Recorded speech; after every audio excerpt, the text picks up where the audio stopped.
Қарақалпақ милли киімдері өзіне тән өзгешелікке ие. Ондағы нақыслар, реңлер дүнияға белгілі. Қарақалпақ милли киімдеріне бешпент, жегде, кимешек, сәукеле, түрме һәм басқа да киімдер кіреді. Ондағы әрбір нақыстың атқаратығын қызметі ұлы. Мәселен, бешпентке салынатығын нақыслар қошқар мүйіз, сегіз мүйіз, құмырсқа бел. Бұндағы реңлер біздің Қарақалпақ халқының бай табиғатқа ие екенлігі. Ондағы әрбір реңнің өз тарихына ие.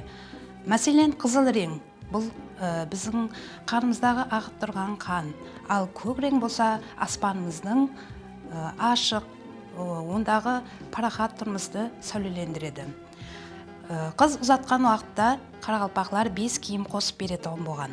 Бұл 5 киімнің түрлеріне шпек жегде, сәукеле, кимешек, аяқ киімдер һәм көк көйлек.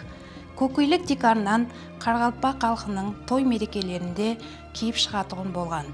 Бұл көк көйлектегі нақыслар олардың қол өнері болып, әрбір нақыста сол қол өнерінің бейнеті сәулеленген. Біз халқымызбенен осы Наурыз байрамында милли киімдерімізбенен мақтаныш ете аламыз.